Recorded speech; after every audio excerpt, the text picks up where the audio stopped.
How's it going? So today on BKRsport, we are back here for another NRL positions tier maker. Today, guys, we're not actually going to be speaking about a player position, but we are going to be speaking about a position at the club, which is the coaches. I'm looking forward to this one because it is actually and this is the one that a lot of people I feel like will disagree with the most or even agree with the most. I think it's very...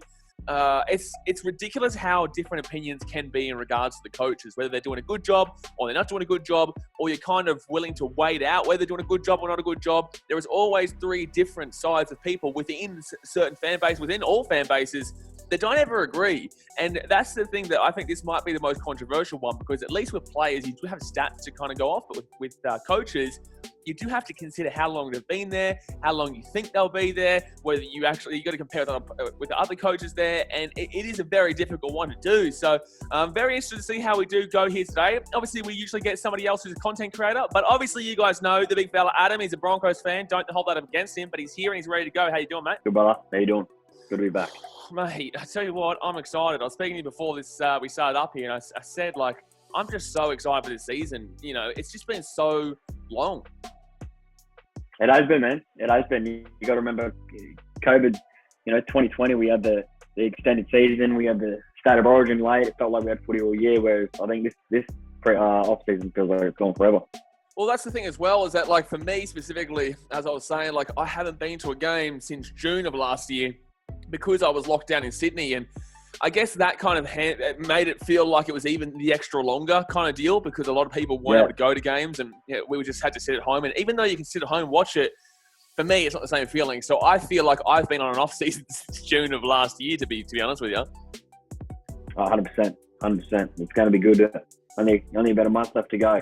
Yeah, and then hopefully we get to see all these people talking about this this Broncos team that gets one good player, and apparently now they're the greatest thing since sliced bread that all you guys in Brisbane are now talking about. But obviously, guys, we do these team makers for all different positions. So if you haven't seen the previous ones, I'm not too sure when this one's coming out. I think it's coming out quite later in the month, so we would have had a heap of content still to come. Well, that's already gone here. So do go and check those out from each position. But today, as I said, we are doing the coaches, which is going to be very interesting. What are your thoughts about this one? Do you agree with what I said before, that it could be like literally everyone's going to disagree regardless, I guess? I think there's a couple locks, and then I think a lot of it's up for grabs. I think there's going to be a lot floating in that bottom three that you can kind of put wherever. And then I think there is obviously your three, in my opinion, three big dogs that are at the top of the tree. Absolutely. Yeah. And I think everyone's probably going to agree with the elite ones, but it's just, when it comes down to a lot of coaches, there'll be quite in my opinion, I think there'll be quite a few. I don't think there's actually going to be a great deal of specific equality, to be honest with you. I think a majority of them are going to be, I can see a couple here that I'm thinking about might be in the quality section, but I do believe there'll be, those certain ones right at the top that will be clearing out. And then I think it'll be, quite lower, considering. Do you agree? Yeah, I reckon I've got a few controversial ones that I'll toss up that you might not agree with. That's the best thing, man. but yeah, I think there's a clear difference between the elite and the rest of the pack, I believe. Maybe one or two stragglers, but I think the rest of the pack, you can put a lot of them wherever. Absolutely. I'm already looking at one that I think we'll have a bit of fun with. But obviously, guys, you guys will disagree and you'll agree. Let us know in the comment section below what your thoughts are. This is just us having a bit of fun, talking about footy, getting excited for it, and giving our opinion. What you do with these videos is that you take our opinion, both opinions, put it together, and then put your opinion there too. Take other people's and just kind of work your way around what we say. You don't have to necessarily agree with what we're saying, but just kind of understand what we're saying, and then you take your opinion from that. But Adam, are you ready to get cracking here? Ready to rock and roll, man. Alrighty. First up, guys, like and subscribe. But here we go. First up here, I said, Adam, are you ready to go? And now the first one up is Adam O'Brien here for the Newcastle Knights. What are your thoughts on Adam O'Brien? Adam O'Brien, man. I was one of those guys that thought he had a big, he was showing a bit of promise at the start, and now I've got to kind of backtrack on that a little bit. I think he hasn't proven much, especially with having Ponga and Pearce and a few quality players that they did have, so I'm going to have to put him in not that great. Yeah, look, I think, and this is one that I thought was going to be one that a lot of people might have a bit of up and down about, because I know a lot of Knights fans do still believe in him. How long has he been there for, do you know? 3 seasons, I think. 3 I think seasons. This might be his 4th. Yeah, so I think you definitely, yeah. Look, that's the thing, because I know that a lot of Knights fans are gonna they're gonna say quality, which I disagree with. I wouldn't be putting him in quality. Obviously, last year, man, you do have to see the Knights, and a lot of people are going to say, oh, injuries and whatnot. But man, honestly, you need to remember that every team has injuries. You know, every team is going to have all these problems, and it's how you deal with those problems and get through with it. And that's literally your job as a coach, to understand how to wave through the to get through those tough periods and then still find a way to get a good position on the table for when your players come back. And obviously, yeah, look, the Knights, they finished 7th, to be fair, but they did have a points differential of about minus 150 or so. So, yeah, look, to be honest though, man, I could still put him at the very bottom of do the job in comparison to a few of these other guys, because I think there's a couple of dudes here, I shouldn't say that about coaches, but I think there's a couple of guys here that probably deserve to be on a different level to him, in my opinion. So I would probably argue for bottom end to do the job, because he still came 7th, mate. He still came 7th. He did come 7th, but as you mentioned, the points differential was horrible. If a couple of those bottom 8 teams pulled their socks up, I didn't see him making the 8. You've also got to remember, yes, they had a few injuries, but so did the Roosters, and that shows the complete class difference in the coaches. So, yeah, I'd be happy with bottom of do the job. Yeah. Yep. But yeah. Yeah, I understand what you're saying. I think if we'll come back to it maybe later and see if things kind of change for us, because in these I've already started moving somebody else. In these ones here, we do kind of think about it a little bit later and think, oh, maybe he might be in a different level compared with what the guys that are about to come. So I agree. We'll put him in at the beginning, bottom end to do the job, but we'll see what it feels like a little bit later. Next up here, we go to the St. George Illawarra Dragons, and it is Mr. Anthony Griffin, a man that you should know quite well here. What are your thoughts on Anthony? Yeah, see, this one I think you might think is quite slightly controversial, but I've got Anthony Griffin and do the job. Obviously not a great season last year, but if you look at the way he was sacked at Penrith, he had him in third position when he got the sack there. He's got a very different style of coaching. He's a very quiet guy, but I listen to a lot of podcasts, ex-NRL players and all that kind of stuff. Danny Kemp had a good relationship with him. I know Dry, he had a really good relationship with him. You look at him, I'd almost argue that since after Wayne Bennett, he was probably the best Broncos coach that we've had. And I think with a good squad. When we did that, just quickly, sorry to interrupt, but when we did that draft, is that who you, because I remember I selected Wayne Bennett. Did you have Griffin? I had Anthony Griffin, yep. Yeah. Yep. Yeah, look, I think if I'm going to make it a discussion point for him, actually, well, you were saying something before I cut you off. What were you saying? No, I just think with a good squad around him, he's the kind of coach that he can build a little bit of a culture around the club. He's one of those coaches that bases everything off hard work and effort, which I think a team like the Dragons really needs. And I'm very interested to see how he does go this year. Yeah, well, the Dragons have a new team, like a really new team. Their whole team has changed. I still believe in. I think everyone still knows that Ben Hunt should be in the number 9, which I think. But then again, McCulloch's there. You can't really get rid of McCulloch right now from the 9 to put Hunt in there. So, look, I'm happy to put him above Adam O'Brien, but if I'm giving you my personal belief, I would personally, at the moment anyway, I'd be putting him below Adam O'Brien. Still in do the job, though. I wouldn't be putting him in not that great. But I think as we currently speak, and this is a consensus here, so it's not just me kind of putting it wherever I want, would you agree with that, or would you completely disagree with that and you want to stick with him above Adam O'Brien? Because I'm happy to go either way. No, I don't think I can completely disagree with it based on results over the last couple of seasons.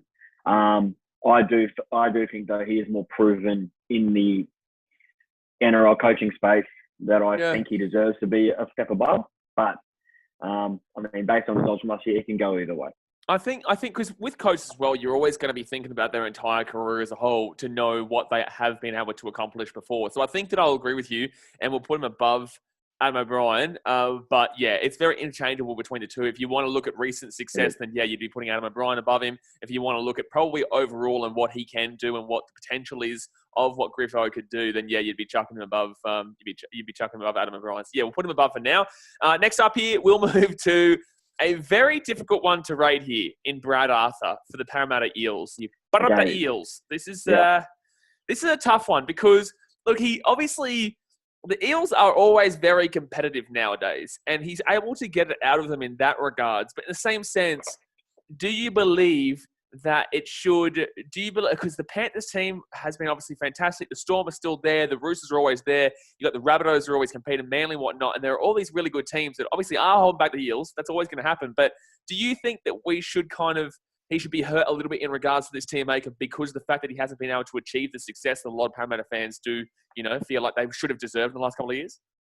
I think this is a bit of a controversial one. I thought you might have thought this was a bit controversial for me. I put him in quality.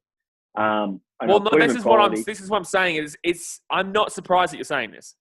Because if you look at where he brought the Parramatta Eels from and where he's got them to now, yes, they haven't really gone into a prelim. Yes, they haven't made a grand final. I do believe their window's closing pretty rapidly, but I think there's a lot more factors at play than the coach. I think the coach has done, and he's going to have to take a fair bit of the blame, but I don't think you can question his coaching ability when you see the players he's been able to lure to the club, the way he's brought them from the bottom of the ladder to consistently making the finals. So I've got him in as a quality coach. Wouldn't hate putting him at the top of do the job. Yeah. But I do believe he's quality. I do believe he's a class above some of these other coaches in that rank.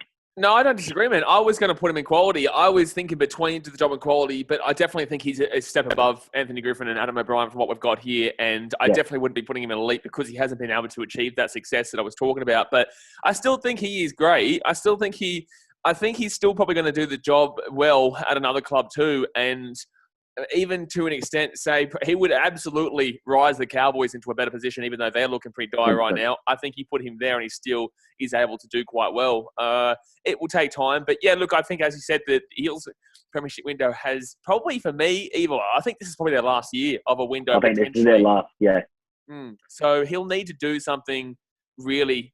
He'll have to rapidly get them going this year, but I still can't see. But then again, I don't think there's actually a guaranteed top three necessarily this year. I think you can see, obviously, the Roosters are going to be there. The Storm are going to maybe be there. Some people disagree. The Panthers will be there and whatnot. But in the same sense, I don't think it's as bolstered on as you would have seen from like a 2020 Storm outfit or 2021 Storm and Panthers and whatnot. So, yeah, I'm excited to see what Brad Arthur can do. But in the same sense, if they don't get something done this year, I wonder how long the Parramatta will stick with him because I think they'll go through and just blow the team up and change a lot. I think if they don't at least make a grand final this year, I think he'll be gone. Yeah. I think even a prelim. I think even a prelim he could be gone. To be honest with you, I think he needs to make that grand final, like you said. But yeah, it might be controversial for you guys out there, but we still believe he's a good coach. It's just we'll see how it goes in 2022. Next up here, there's no argument here. Like I'm going to just move him straight into elite. It's Craig Bellamy for the Melbourne Storm. Elite. I will throw this out there for everyone who wants to say that his success has been built off the foundation of cheating, which is actually relatively an argument that you could utilise. But in the same sense, he is absolutely unbelievable. Craig Bellamy has the reason why, and I say this all the time, with Craig Bellamy, everyone said, when Billy Slater goes, okay, then the Storm are going to go down. It's like, no. When Cooper Cronk goes, the Storm will go down. You're just like, no. And then they're like Cameron Smith. And when he goes, they'll be going. And it's like, no. It's not the players here. You got to realise this. The Storm have a great system. We all speak about the system. But the reason the system is so good is because Craig Bellamy is at the helm. So I've absolutely got him in elite, and I know that's exactly what you're going to say too. 100%. 100%. And I don't even think it is an argument about the cheating. I think, if anything, it proves more about him after that, when they were stripped of the points, the way he got his team up playing when they were playing for no points. Well, that takes a coach that obviously has a lot of the confidence of the players. So yeah, I think they still finished top three that year, even with if they hadn't had their points taken away. Yeah, they would have, which is unbelievable. And I think just the way he keeps producing players, the way he recruits players. There's a recruitment team, but he is the final word. The way he recruits players, as a Broncos fan, I'm shattered to watch Xavier Coates go there because I guarantee you, and I'll put a bet on it too, I reckon he'll be the top try scorer this year. Mate, myself and Clarkey, we were speaking on the wingers tier list here, and mate, I see him We spoke about the fact that Adokar is leaving and Xavier Coates is going. Xavier Coates on the outside of Justin Odlum, 2 Papua New Guinea flies there. And I think Xavier Coates could honestly be the number 1 winger by the end of the year. That's my bold call. All right, mate, 100% he will be. And I'm going to put money on it. I'm going to put money on him to be the top try scorer because I'm that certain. He had a few little flaws in his game that came with an experience.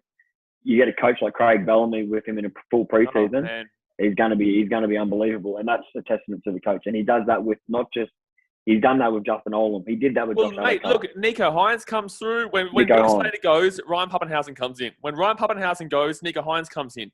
Now, when Ryan Pappenhausen goes, they'll still find somebody to chuck into that fullback position, and I guarantee you, they do as well as Nico Hines did last year. And I think that maybe Nico Hines is a little bit overrated considering that he did do only had that really breakout year. And we'll see how he goes to the Sharks, and we're going to get into the Sharks coach in just a moment. But, man, it's just that no matter who comes through, it's just always a start. And it's not because of anything besides this man right here and Craig Bellamy that he knows what he's doing. He knows what he's doing. So, we'll chuck him on elite. And to be honest with you, mate, I don't think he's going to be moving from the number 1 spot. I'm not going to lie. I don't think he's going to be moving from the number 1 spot.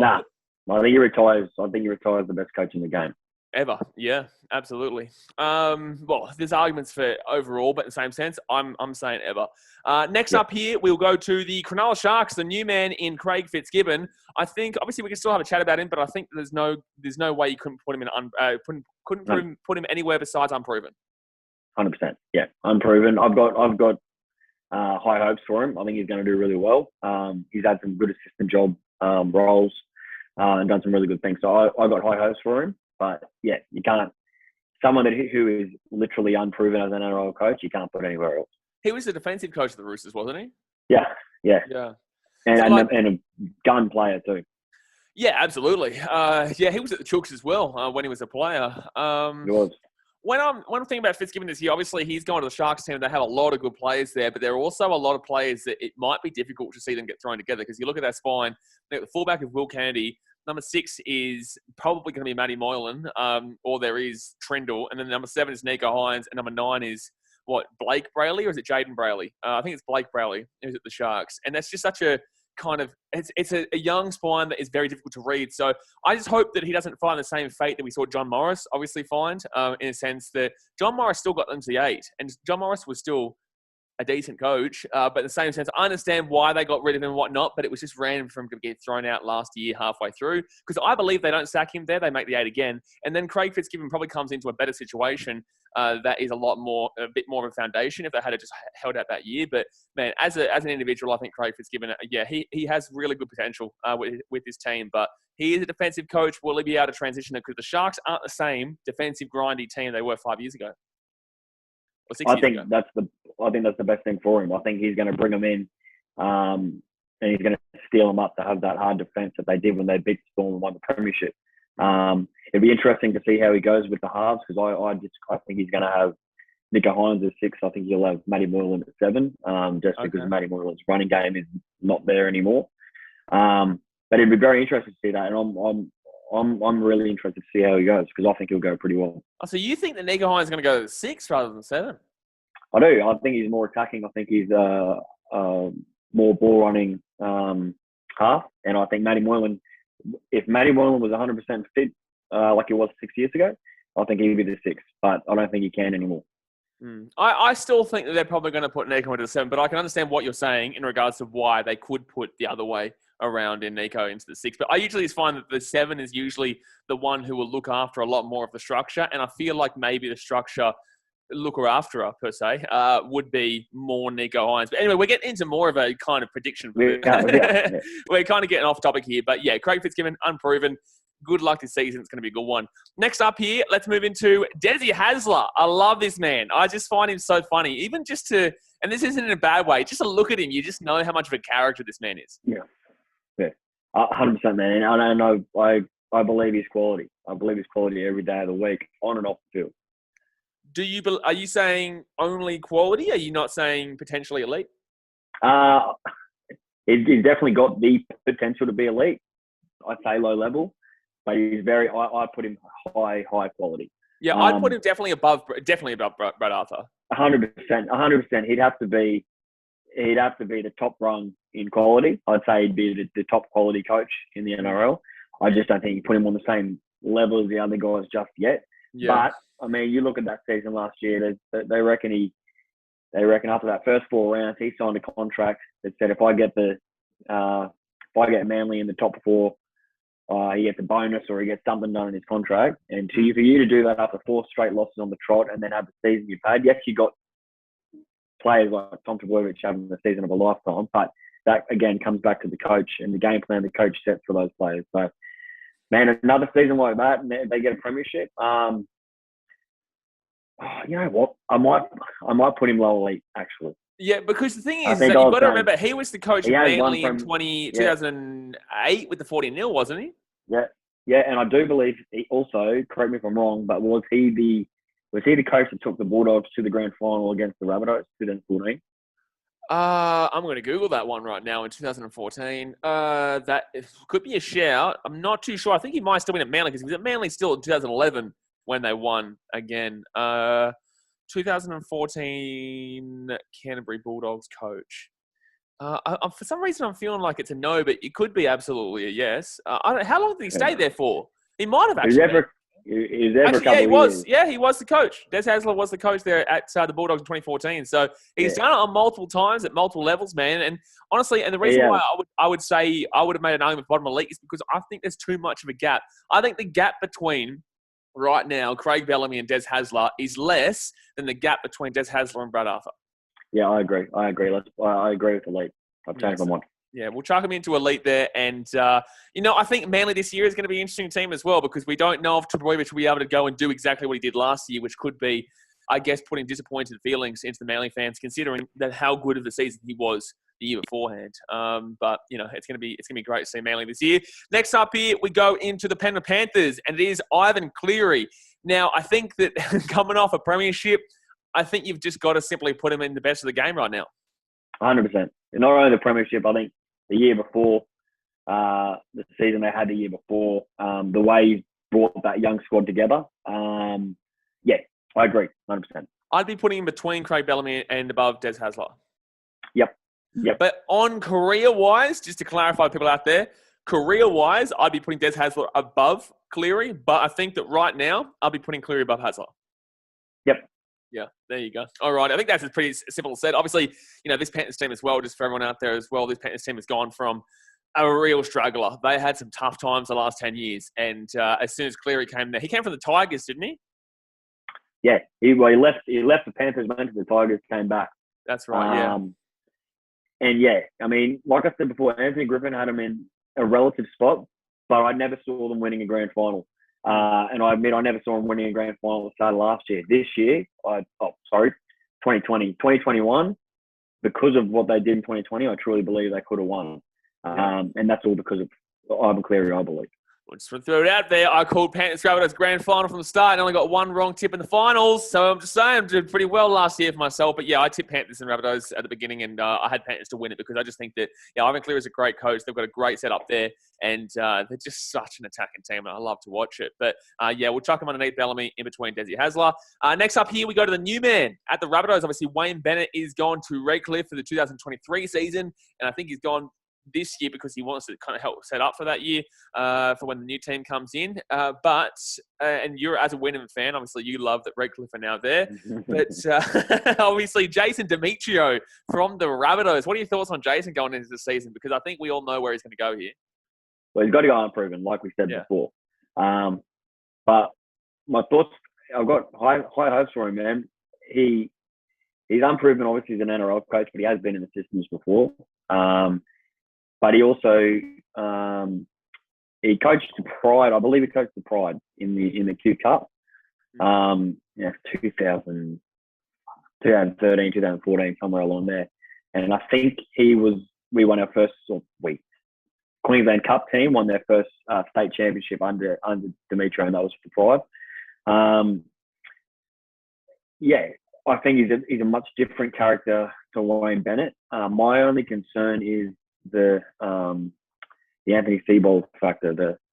They're doing quite well in a lower grade competition, coming into NRL, maybe having a good season with the team around you. But then you start to lose a few players. So I think he's unfortunately lost those players already. And he's coming in with an understrength half, which is quite difficult as a first-year coach.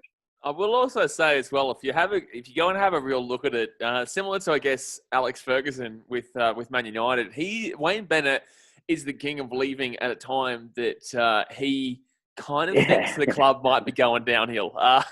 Because you look at that Brisbane Broncos. Yeah, the Knights kind of, they were a bit of a different situation. They were already downhill, and he's like, you know what? I'm getting out of this hole. I'm getting out of it right now. Best of luck to anyone here. That's not me. But with the Dragons, he took them to a premiership, left them, and then see you later. They went. Obviously, the Rabbitohs, he's taken them to, I think it was 3 consecutive prelims, and then obviously the grand final, and now has left them, has also let Kurt Capewell go. Adam Reynolds has gone. Latrell's out for a little bit. But look, obviously Latrell will be back. But overall, it seems like Wayne Bennett kind of has the knack of it. And with the Broncos too, he left in, was it 2009? 2008 maybe. 2008 or 2009. 2008 was his last season, I think. That's right. 09 and 10, he was at the Dragons. And then 11, I think he was at the Dragons too. And then he went to the Knights. And then we all know how that went. And then he went back to the Broncos afterwards and got them to the grand final and then left. And then we all know how that's gone with the Broncos since then. And then he went to the Rabbitohs, and obviously they've gone bang, bang, bang. And they've got close, but didn't actually do it. So I'm interested to see if maybe this might be another Wayne Bennett buddy, hat trick here with taking out, leaving at the right time, the opportune time, let's put it that way. But yeah, put Jason Demetriou into Unproven for now. Next up here, we've got my man, Justin Holbrook. Now, I'm going to give you a spiel here, and I'm not putting him elite, don't worry. Don't buddy stress out there, everybody. But I definitely am going to give you an argument for why I believe he should be in quality, because I remember as a Titans fan in 2019, I remember crying. I teared up at the last game of the season. It was a really hard year. I was in Chicago for the first half, and I came back to watch the team just continuously lose and then come and get the wooden spoon, obviously. And I remember at the end of 2019, I said, within 4 years, 5 years, we're going to be competitive. I know it. I know things are going to change here. We've been so bad for so long. And then in 2020, at the beginning part is when we got Justin Holbrook, and I didn't know much about him. I knew he's from the Super League and whatnot. And I thought, okay, they must know something here. They've brought him over. Hopefully it works out. But I'm still backing in 2023 as the premiership winning year for the Titans, right? And then from there, he took that team that was a wooden spooner. That year, he took him to, if we don't have the Kevin Proctor biting incident, probably into the 8 for one. They won like 6 games in a row at the end of the year. In 2021, obviously we saw them get into the 8 and were obviously very unlucky not to be facing that second week against Manly, even though I like kind of the result because it probably was better for us in regards to that because we get flowed by Manly the next week. And then this year, I'm hearing such good reports, and I'm really liking what this Titans team is building towards. So for me, man, I'll be putting him below Brad Arthur in quality, and I could even argue for above, but I think the experience of Brad Arthur probably keeps him up there. I appreciate the spiel, but it was unnecessary because I agree.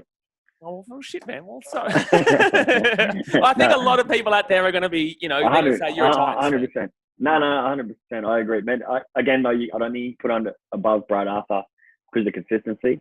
But I heard good things. Yeah, heard good things from about Justin Holbrook on the Matty Johns podcast originally. He said some really good things about obviously his role over in the Super League when he was coming over, and he was really confident in him. And yeah, he didn't disappoint. I think he's obviously a really good man manager. I mean, people can argue all they want about the Fafita thing last year, having his star bloke on the bench or whatever, but the fact that he got into the club, the fact that he's got people re-signing to the club, like Tino re-signed, the fact that he's just made Tino captain, he's putting his faith in the younger players, the culture that he's turned around at the club, I think it's a lot more impressive than people realise it is. Well, I was saying to you before, when you look at how where they've come. Well, what I was saying to you before this as well is that we spoke to, and this interview would have come out by now with Toby Sex on the channel, but I spoke to Toby, and basically we were talking about the fact that he's built up and this is what we've been waiting for a good 15 years for the club to really have those young kids on the coast growing up through the system. And we've got a really good development product now on the Gold Coast. And, he's also built this culture where people actually want to play for the Titans now. They've got Gold Coast kids like, for example, Toby Sexton, AJ Brimson, you've got Jaden Campbell there. Half this team is actually from the local area in Southeast Queensland. Fafita, I believe, is also from Southeast Queensland area. Obviously was the Broncos originally as well. And a lot of the key part PBC are all starting to funnel back into the Gold Coast rather than where we saw Benji Marshall go to the Tigers in the past and Broncos and whatnot for other players. But overall, man, I'm so excited about what Justin Holbrook is building. And I think it wasn't even me just trying to convince you to put him into quality. I think it was just me letting everybody else out there know, because I guarantee there's a lot of Muppets out there who don't have a clue what they're talking about and would probably put him in not that great because they're like, oh, well, they're very inconsistent. Like, man, you have no idea what you're talking about if you think Justin Holbrook hasn't done wonders for the Gold Coast in the last 2-3 years. Yeah, and we're talking on the field, off the field as well, and I think that's what makes a good coach and a good organisation. So, I mean, you compare that to your Bellamy's. Obviously, no comparison at the moment, but you look at what he's done when he got to the club, to the Storm, what he actually did off the field and how that translated on the field. We're early days with Holbrook, but it's the same kind of blueprint that he's following. So, I think, big things, man. Absolutely. Well, hopefully in the near future, I think it would still be a few years before you could even argue elite. You'd need a couple of premierships before you could argue elite. But in the same sense, I'm looking forward to it. And I've never been this excited as a Titans fan. Let's put it that way. Next up here, let's move into your man. We go from my man to your man in Kevin Walters of the Brisbane Broncos. I'm going to let you do your spiel. Whether it be good or bad, I'll let you do your spiel. This might be slightly controversial. I don't know if it will be, but it might be. I've got him as unproven. I feel like he came in last year. He came off the back of the worst possible season the Broncos have ever had. I thought it was a great season, personally. He came off a recruitment nightmare, a retention nightmare. It took him a while to find his feet last year in terms of halves pairings, but I think at the end of the day, he's done the right things. He started building the culture back up because just like we said about Justin Holbrook, you're talking about a club that's got a lot of history, a lot of culture. And since Wayne Bennett's left, it seems to have all kind of diminished and it's turned a little bit sour. So for him to rebuild that, take it back to the culture it was when he was playing there and they were so successful. And that's how you get the players that want to start playing for you again. I think the fact that he's secured Kurt Capewell and Adam Reynolds, I think those are, I'd put them down as probably two of the biggest signings in Broncos history, just based on where the club's been in the last 2 years. So I'm excited. I feel like he's unproven based on last year because there was flashes of brilliance from the team itself, but then there was also a lot of downside to it. So I think with a solid, some leadership behind him, some solid players in key positions. I think with Katoni Staggs going to hopefully have a full season under his belt as well. Build those combinations. I'll be surprised too if he plays in fullback, but that's another story. And I think this is his make or break year. And I think the Broncos board probably have told him that already. I think he's got to show some results this year. And I'm quietly confident that we're in the 8. Wow, okay. I don't necessarily mind. The more I do these tier rankings, the more I don't necessarily mind the audacity that Broncos fans have of saying they're going to be making the 8 over a lot of these other teams. But I just think it's going to be so close. I think this competition this year is so much better already than we saw last year, just from the thought 100%. Of it. But, back to Kevin Walters, I agree with you in Unproven. I don't think that's controversial at all. I think there's going to be a lot of Muppets out there who say not that great. And look, I wouldn't necessarily disagree with their notion of putting him as not that great based on the 1 year that we've seen him there. But in the same sense, there was obviously a good end-of-season bit of form that we saw in a couple of those games. I don't even look at the Knights game because that was, how you go on game at the end of the year that meant nothing overall. But there were games that actually did show that the Broncos have something about them and still had that. I think I said on a couple of my streams last year that I could see the spirit and the passion for the Broncos jersey again at times. And that's what we didn't see in 2020. No one gave a shit. And that's why it was such a brilliant year for everyone. That's why we got that poster over there. I know you can see it. But look, I'm willing to wait out this year. If it's a year that if he probably gets in the top 10, I could make an argument and say, he's still, you got to put him into a tier, but you wouldn't be putting him in not that great. You put him in do the job. But if he finished outside the top 10 with the team that he's probably got now, I would be then probably putting him into not that great section. Yeah, I agree. Like I said, I think this is make or break year, and I think he's got to hit the ground running too. I think he's got to make some crucial calls, take some gambles after the trial game. Take a gamble on Selwood Cobbo, mate. I'm loving him. Well, I don't even think that's a gamble, man. I think he's a walk-up start in my view. But that's what he needs to be. He needs to be making those calls on those younger boys, getting some fresh blood in there, mixing with Adam Reynolds and those kind of experienced players. I mean, Kate Wells is going to be massive as well. So I feel like he's got to hit the ground running. I think the first 5 rounds is going to really show us where he's at with building those combinations. If they get some momentum, I think he's going to be in for a good year. Or if they lose those first 5, it'll really show his character because he'll have to really fight for his position. Well, look, like I said to you guys all the time, as I am a Titans fan, and although we have good banter here with Broncos and whatnot on the channel, I actually have a great respect for the club of Brisbane. Obviously, you guys know that I actually really grew up in Brisbane as a Broncos fan, with Darren Lockyer being my favourite player. And I really, those days, there's just nothing that beats Suncorp on a packed-out crowd for the Brisbane Broncos when they're good. You know, there's nothing. I don't care who you are, what team you support. You are wrong if you don't believe that the best one of the best kind of atmospheres that you can have is a packed-out Suncorp for the Brisbane Broncos when they're a good team against. You could literally argue anyone because they're still getting 30 to 40,000 crowds there. So I really want to see this team get back to being their best. I don't want to see them being better than the Titans, but in the same sense, I want to see. And I think that obviously the Broncos-Cowboys rivalry, and this is still relating to Kevin Walters here, the Broncos and Cowboys rivalry will always probably be the biggest in regards to a lot of aspects because it's older than the Broncos and Titans. But I do feel like Broncos fans are ignoring the fact that the Broncos and Titans rivalry is probably a lot more exciting than what the Broncos and Cowboys is currently. Would you disagree with that? 100%. Mate, it's the Broncos-Cowboys stuff, all growing up, massive. We used to pump them, then it got quite competitive. Then obviously you get 2015, 2016, to a degree 2017. After that, both teams are on the decline. The Titans are on the up. So now it is exciting, I believe, watching the Cowboys and the Titans as well. But I think the Broncos and the Titans are the big ones because it is big brother versus little brother. Yeah, it's just we don't really have a rivalry with the Cowboys. That's the issue. We have a Queensland rivalry, but it's not really there because we just hate the Broncos. But the reason why I'm going to bring this back to Kevin Walters is the fact that I actually want him to be successful so the Broncos can get back to being good again so that we can really get that, I guess, even a 3-way. But we all got to love a 3-way and even a buddy quadruple next year with the Redcliffe team coming in. Hopefully we can have a bit of a 4-way rivalry there between just getting all amongst it. Just get that 4-way going, get it chugging. We'll get the 3-way started this year.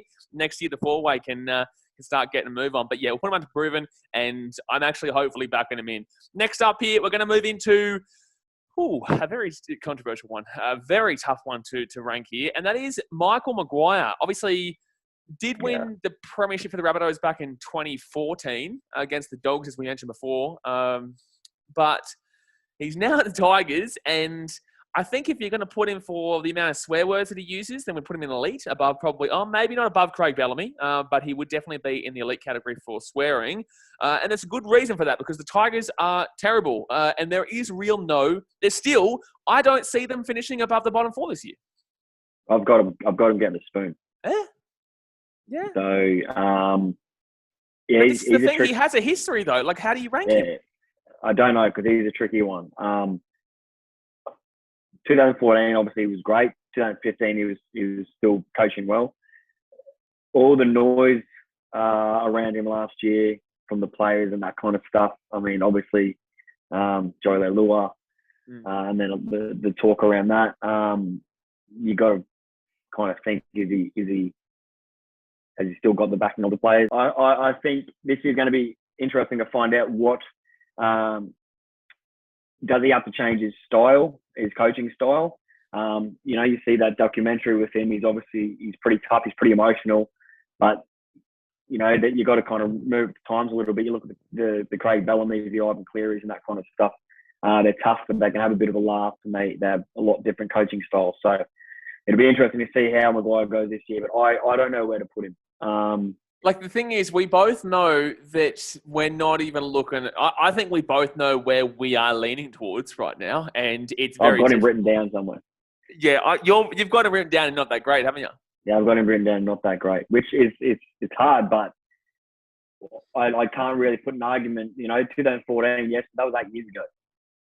And also, it was with a different club in the Rabbitohs that a lot of things fall their favour. The Rabbitohs are a team where there is a lot of things that will go your way just by being their coach. And that's not me denigrating for what he did at the Rabbitohs, but the Rabbitohs obviously are a big franchise, a big market team. The West Tigers are not a big market team, haven't been in the finals since before. And this is another thing you've got to keep in mind, is that when Madge came in, it's not like they'd been in the finals and were constantly playing well. They'd come off who was their coach when they won the three, or they didn't win the spoon, sorry. They were very close. They were fighting. Remember those 3 years the Knights got them? The same 3 years when the Tigers were fighting to avoid that spoon. It was just between those two teams for who was the worst, and the Knights unfortunately came out worse in all 3 of those years. But I think we've got to go past, and people might find this very controversial. But I think if people listen to what we're saying here, you'll understand why. But a lot of people will just skip to the end of these and look where we put him, and then just make their opinion based on that. Which is why we get unfortunately, a lot of people who don't understand what we're talking about. But yeah, look, if you guys have him in quality, that's fair. I disagree because it's been a while since he's been able to show these quality. I think in parts of his career he's been quality, but for the time being, I think we should bite the bullet here and put him at the. I'd say still he's going to be above. I know who's going to be going below him here, but I'd say he's still probably definitely. There's no way he moves from this position of top of not that great though.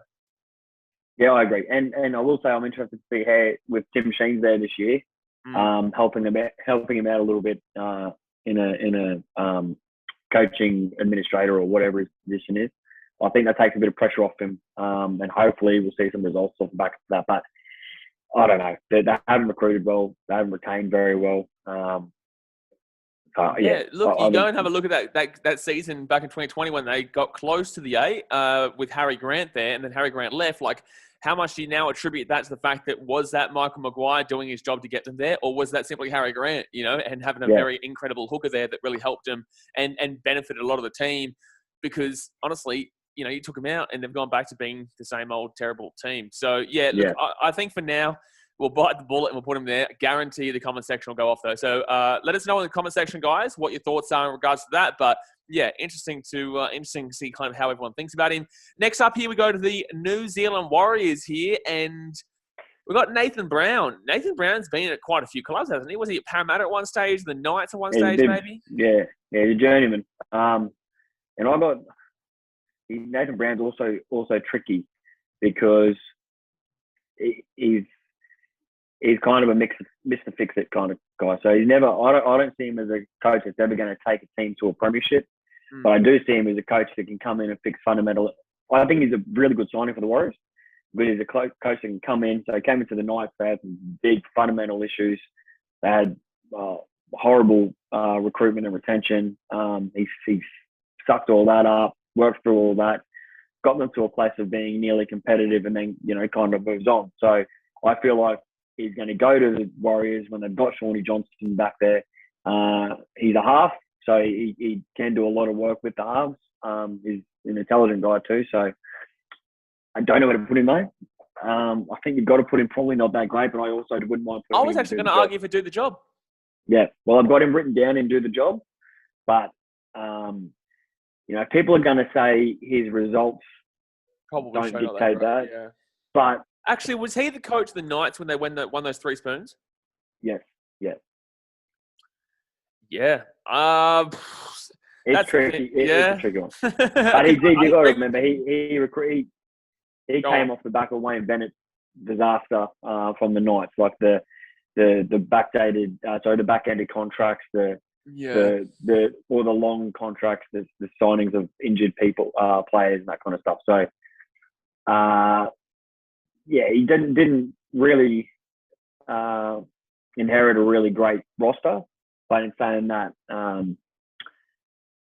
don't know. I don't know where to put him. I think for now, I think for right this second, we probably should put him below Madge. But in the same sense, I do understand and agree that he could easily be in do the job because he does fix a lot of those fundamental aspects that you were speaking about there. But I think because of that, even though that was at the detriment due to the fact of Wayne Bennett's kind of open-ended contracts and, like you said, towards which is what we saw a lot of Des Hasler doing at the Dogs as well, mind you, before he went to Manly.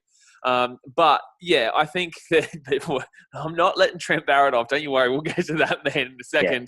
Yeah. But Nathan Brown, look, we'll put him in not that great for now, but as I said, guys, he definitely does have an argument to do the job, and we'll see what the Warriors this year. I'm excited to see what Shawnee Johnson and Ash Taylor can do. I think Ash Taylor, the best thing for him is Shawnee J, and they've got a fullback in Reece Welsh. They're 9 and Wade Egan's a bit how you going. But overall, man, I think this is a relatively exciting year for the Warriors, and there's also news that they will get to go home from June. Yeah, which is awesome. And I think that will help them. I think that will help the team, especially immensely. I tell you what, if that team is competing by that time of the year, if they're still competing for the top 8, dude, I'd actually start to get a little bit nervous. 100%, and I really hope as a halfback himself, I hope he goes in there and he doesn't overstructure them and he doesn't, try and put too much game plans in that's going to restrict a lot of those boys because I want to see the New Zealand Warriors of 2002, 3, 4, and 2011 when they beat the Storm and, where they can throw the ball around and they do things that no other team in the competition can do. Yeah. And I think he's the man that can do that because I feel like he can play to a team strength. Having Shawn Johnson there now, back there now, I think with Nathan Brown should be really good. And yeah, like you said, if they're back in New Zealand and they're on a hot streak, I think it could be dangerous. Absolutely. Well, I hope I'm there. But yeah, we'll chuck him there for now. And I think at the end of this year, we probably could be seeing him do the job next year. Or, maybe probably do the job by next year. It takes a long time to change with coaches. They need to have a couple of years on the trot to be really adjusting compared to other players. But let's move now into Sticky Ricky Stuart here for the Canberra Raiders. This is a funny one because I'm not even going. There's no way you could even look at elite. Even though some people might think that, but I don't actually think he won a premiership before. No, he hasn't. Yeah, with the Roosters. With the Roosters, okay, but that was a long time ago. That was only one. That was early that 2000, like early 2003 maybe? Yeah, 2002 maybe 2003. Yeah, 2001 was Knights Eels. 2002. No, because I think 2003 Penrith won. Yeah, it was 2003 Penrith won. So yeah, it would have been 2002, and I think it was against the Broncos, wasn't it? No, it wasn't against the Broncos. No, the Broncos won against the Roosters back in 2000, I think. 2000. Yeah, there you go. See, I knew I wasn't too far, but then I realised that Wayne Bennett had only lost one grand final, and that was the Cowboys one in 2015. But back to Ricky Stuart here. He's a very polarising figure to be doing right this second because obviously we saw how bad the Raiders were last year, and he was a pivotal, crucial reason for the reason why they were as bad as they were. Honestly, based off last year, you'd be throwing him into not that great, but I don't think you can. I still think you probably have to be putting him, I still think you have to be putting him into quality, but in the same sense, like how much do you have to ride his previous successes? Like he did get to the grand final in 2019, but there's so many aspects that are coming into your mind right now, especially after last season. Yeah, I've got him to do the job purely for that. And like you said, he was a young coach. You've got to give him credit for 2002, young coach, only recently retired, coaching some of his teammates. Like that's a big ask, and he coached him to a grand final. I think he took him to a couple of grand finals, only won one though. But since then, not great in Origin. I mean, arguably against terrible at too. He killed the Sharks. He was terrible at the Eels. Yeah, and yes, he took him to a grand final in 2019, and he recruited. One thing I'll give him credit for is the recruitment of the English players, which he's done great stuff there. But results do talk as well, and I just don't think he's got enough runs on the board to be proper quality yet. I think you could probably still argue to be putting into this. I just want to check something here. I want to check in regards to his coaching when he was, because did the Paramount Eels win the Wooden Spoon in 2013? Was that part of their 3 years on the Trot Spoons, or was that just before they went on that trot? Because he only coached them for 1 year, and they only won 5 games. So I'm assuming they probably won the Spoon that year. Yeah. But then again, that was around the same time with the Knights as well. Geez, we had some bad years for some teams in those mid-2010s. Then he went to the Raiders in 2014. He was at the Sharks in 2007 till 10, and they weren't actually horrific. But then again, he only won 38 games from a 91 club span there. But they did make, I think it was 2008, they made the maybe prelim or semi, the Sharks there. But that shows how bad the other years might have been actually for the Sharks. Look, you could dead set make an argument for quality here still, but I definitely think that you definitely couldn't be putting him above Justin Holbrook based on the fact that Holbrook has done nothing but show positivity. There's been no real negatives to his game just yet. Still could obviously look at maybe his defensive structure and whatnot, but overall, I think Ricky Stuart probably is a lot better than Griffin and Adam O'Brien here still, though. I think he would probably be closer to a Justin Holbrook and a Brad Arthur, though, if I would make an argument for that. Yes. Yeah. So I think I agree. We put him at the bottom end of quality. Yeah. Yeah, I agree. Yeah, I just think there's less of a gap there than the other one. But yeah, we'll chuck him in there and let us know in the chat, guys. Guarantee people are going to put him above. I think we'll get some chat about that. Yeah, I guarantee it. We both know who he. Yeah, but in the same sense, just listen to what we're saying and then pick apart what you need to pick apart from. But let's move on now to Todd Payten here. Was it the Warriors? Went to the Cowboys. I've got a controversial opinion on Todd Payten, is that I'm not a big fan. Now, I don't like what he's doing with Jason Tamalolo. I think he's very stubborn in what he's doing with Tamalolo. And although this is one individual player, it is also showing that he, I don't think, can read the room at the moment. And I think that he's very stubborn in regards to what he wants to do. And it's cool. Like, look, okay, cool. You do you, man. That's why you're there. But your team also came second last this year. Well, the last year that's just gone. The team doesn't look good this year. And you've actually gone more backwards than forwards than what we saw in 2020 when they weren't that great. I agree. This is a massive year for him this year. Obviously, in the back end when he took over the Warriors gig, less pressure on him. He didn't do horribly, but you give him a crack at the Cowboys. He obviously tries to come out and make a statement about their best player, their highest paid player, their player that signed a 10-year contract. Try to put him on notice, which, that might work for some players, but not for Jason Tamalolo, for someone that pours his heart and soul into every single game. So I think not only did it affect Jason Tamalolo's game, I think it affects everyone around him, because everyone else around him looking up saying, well, if he's saying that Jason Tamalolo's position is not safe, then, he doesn't really respect what any of us have done at this club so far. So, I think big year from him this year. He's got some big decisions to make. And he's really got to back himself if he's got to die on that hill. If that's the hill he wants to die on, then he's got to do it. I think if we're going based off currently too, I'd be putting him as the second last. Yes, I agree. And the reason why I'm saying second last is because I don't necessarily. We know who's about to go in last, but we've both been seeing him. He's bloody stupid blue top. I'm sorry, Bulldogs fans. I'm not really insulted. Anyway, we're not going to get into him just yet, but just looking at him annoys me. But yeah, Todd Payten, look, I believe he does have potential, man. I don't believe he's a bad coach overall, but I think he made the wrong call. I think he's made the wrong call, and he's too stubborn to admit he's made the wrong call. Exactly.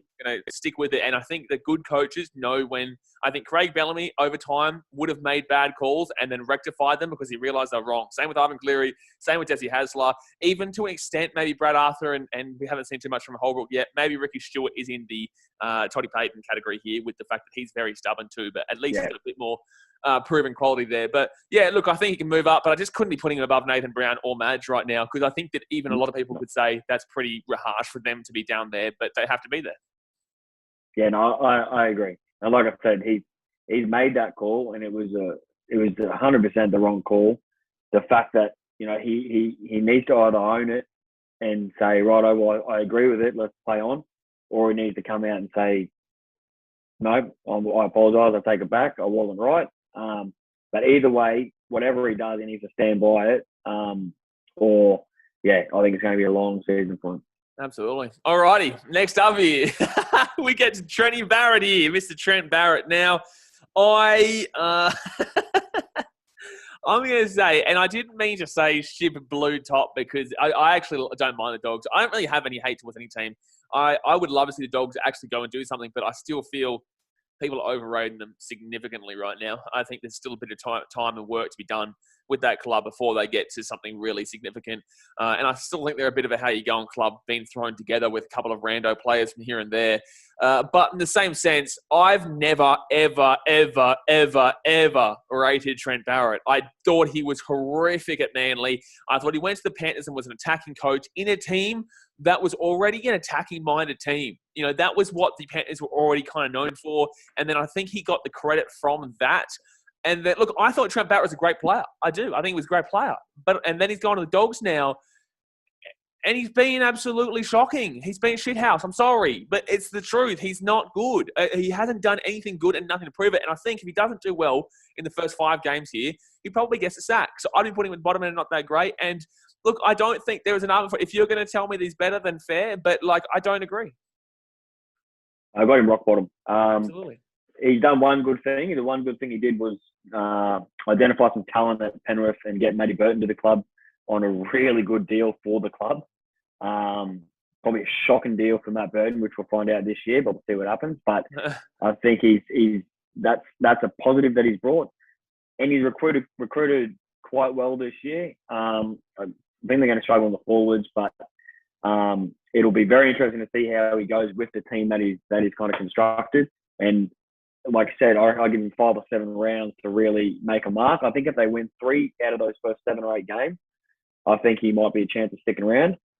Otherwise, I think they'll be looking elsewhere. But I think the proof was in the pudding when he left Manly and complained about the facilities and all that kind of stuff. And then Des got back there and is making finals straight away. So yeah. I think he's one of those guys that had a great career as a player. Probably just needs to focus on his coaching a little bit more rather than trying to make excuses. Trying to get on Ben's magazine weekly, Yeah. But like, that's the thing. Like, he's a complainer in my opinion. I think he's it's everybody else's fault, not mine kind of guy. In my personal opinion, and I don't believe Trent would be watching this, but if he is, like, we're just kind of throwing this out that you need to change the shit up. Like, man, as a coach, there's no way you could ever go 3 games or 4 games. I can't remember how many games in a row it was. They didn't score a point. Not in rugby league, that's ridiculous. In football, you can kind of understand it. It sucks in soccer, but like, how do you go 80 minutes times 3 in a game that is more designed to score at points, and you don't score a single point in 3 of them in a row? I don't get it. How can it be? You can't blame the players only at that point. You have to blame the fact there is no strategy, there's no structure. And then from then on, later on in the year, they went on to lose 66-0. Later on, how many times last year did they finish to the 0 point? That was just a horrific. One of the worst things I think I've ever seen from any club. And look, if we were talking early 2010, I'd say not that big a deal. They grinded it out a few times, well, that was the Dogs' kind of atmosphere and style back then. In this era, in last year, when it's the highest scoring points average per game in history, I don't know if that's a true stat, but it felt like it. I feel like it probably is. to not score a point and to have such low points for was mate. When you say Manly finished 56-32 or something like that, you're in for a pretty rough year regarding points wise. But at least the Titans still scored 30 odd points in that game. Exactly, and I just think it shows that they didn't really have structures. He didn't. I feel like he really let Kyle Flanagan down, which, I don't think Kyle Flanagan is the best halfback in the world, but I think he, in a team that was coming dead last, doing nothing, to drop a guy like that that's young and low on confidence, I think it was a really poor move because there was no real upside to it. They do have a really good young player. I cannot remember his name. Played the last couple of games last year. I'm not sure. Yeah, great player. I feel like if he uses him well, they build a bit of structure around Burton. I think there's some promise there with Adzy on the wing if they use him properly. We saw Nick Kotrick go there and look at how he turned out. 100%. It's the structures. It's the structures around him. I think Burton's a massive signing but he's a young kid. He's not the saviour. He needs structure around him as well. He needs leadership around him as well. Are you talking about in the forwards or the back line, by the way, for that good player? The backs. He's actually a mate of mine's cousin. Because they played in that last. Do you know if he played in that last game when they won 38-0 against the Tigers? Yeah, he played. Because their back line was 5'8". 5'8" was Brandon Wakeham. And halfback? Halfback was Jake Averillo. No. He might have come off the bench. I'm not sure. On the bench, there's Haleta, Patolo, Ogden, Waddle, and Toppine. Nah. Not sure. Anyway, he was a great player. He played really well, and he was really good to see. Yeah. Well, look, yeah, we've got Trent Barrett down there at the bottom. A lot to prove this year. And I guess now as well, a lot of people who don't really get the fact that there's still a lot of time these guys will have to work together, he may get a lot of pressure early because this team may not click as fast as people think it's going to click. And that's the thing that Trent Barrett, I don't know how long they will grant him as an organisation before they get rid of him, despite everyone knowing that it might still take a little bit of time for this team to click. So, yeah, if he goes 0-5 in the first 5 games, look out. Or even 0-3. I'd even argue 0-3 he could get taken. I think he could get taken out if he's up. What's their draw like, though?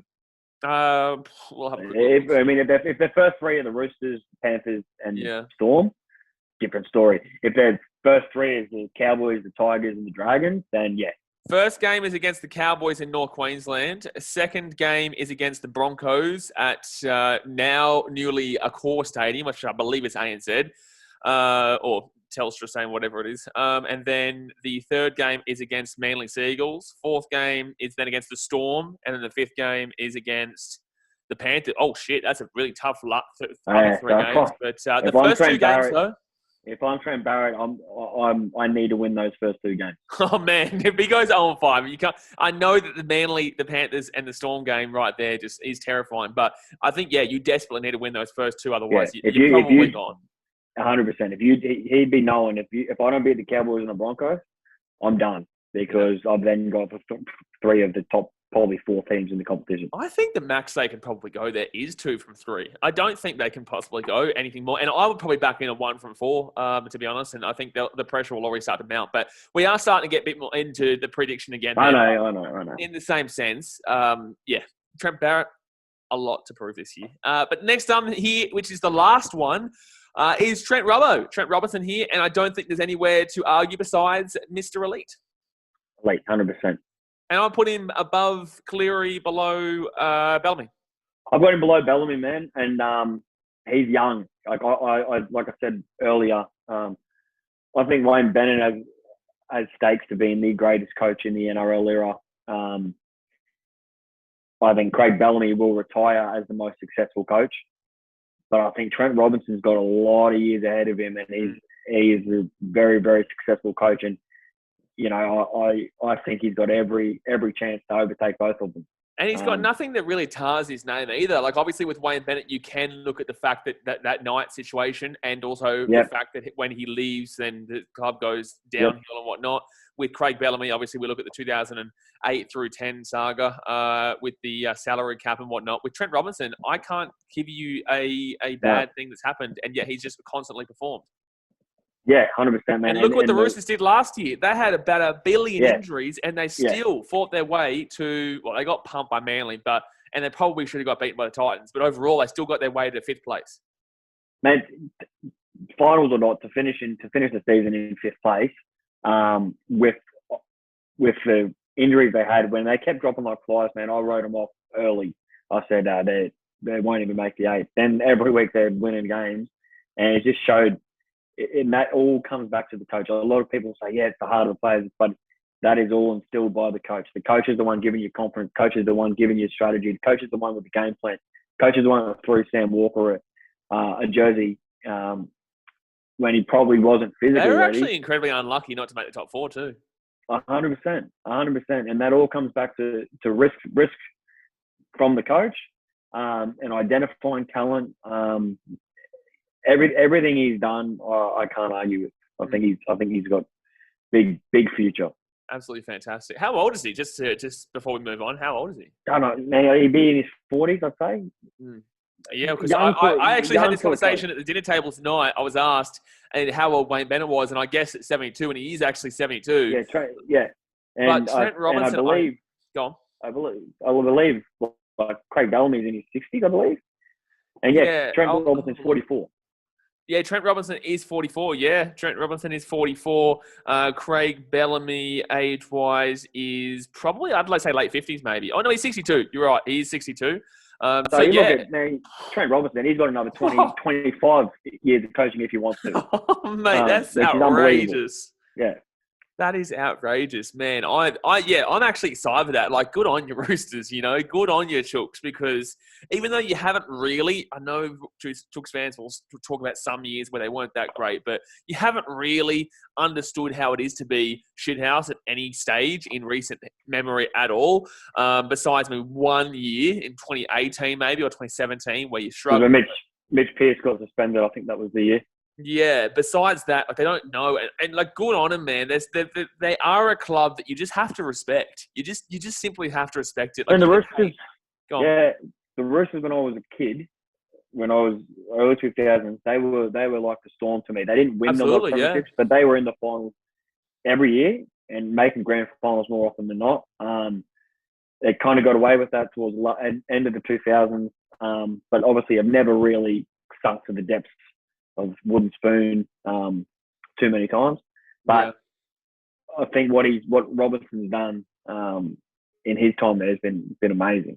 Absolutely incredible. Yeah, absolutely. Well, that's us done here. We've gone through everyone, and I think we've done pretty well here. And I think I'm always going to say that because obviously this is our thing. But in the same sense, like the only thing that I think most people might disagree with. Actually, I'll open it up to you first. Who do you think is probably the biggest disagreement overall? I think we'll get some chat around. I'm looking at one of them, and I know you're going to say him first. I reckon we'll get some chat around Michael Maguire. I reckon we'll get some chat around Nathan Brown. I reckon we'll get some chat around Ricky Stuart. I knew that was the one I was looking at. I was like, Yep. I think the unproven. I think we're pretty bang on. I might get some comments around Kevy, which again, I'm open 1 to year, that. man. Yeah. But apart from that, man, I'm happy. I'm happy with where I think it's at. Yeah, I think if anyone is going to disagree with the Ricky Stuart one, the only person I could see him above is probably Holbrook. But the thing is that, and this is what we said beforehand, with Holbrook and Ricky, everything that Holbrook's done so far has been an improvement.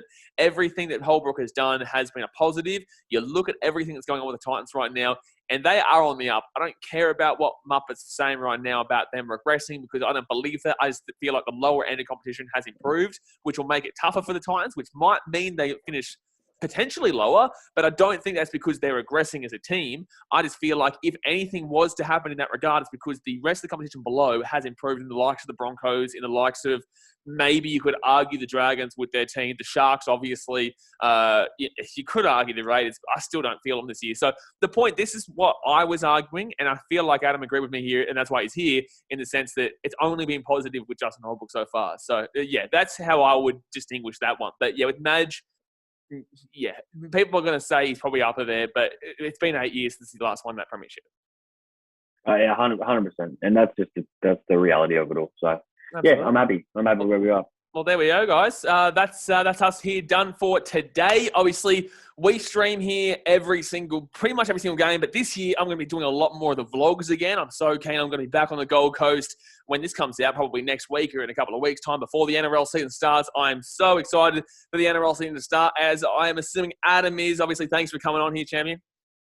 No worries, man. And I'll look forward to getting you over when you're back up here. Mate, I tell you what, we're going to be going to the Titans Broncos game, and you're going to be enjoying the Titans whoop 'em. We're going to be enjoying the Titans whoop 'em. I'm looking forward to that rivalry this year, as I said before. I'm looking forward to it because 100%. The Broncos are on the up, and the Titans, we are your daddy for now. But don't start me on that game from last year. But yeah, that is going to do us here for today, guys. Obviously, hit that thumbs up button, subscribe if you're around here. I don't think there's many more to go here. I think we've pretty much absolutely slapped them all down by now for all the different team makers. So definitely go and check them out. We've been going for about an hour now, which is a lot longer than what we normally go for the 16 position one. But I guess with coaches, there's a lot more to speak about as well to make it more understandable. But yeah, we appreciate you guys. Go in the comment section below. Tell us how much of an idiot we are for who we've put in where we've put. But yeah, I'm so keen with the season. So we appreciate you, and we'll see you guys next time. Thanks for watching. Catch you later. See ya.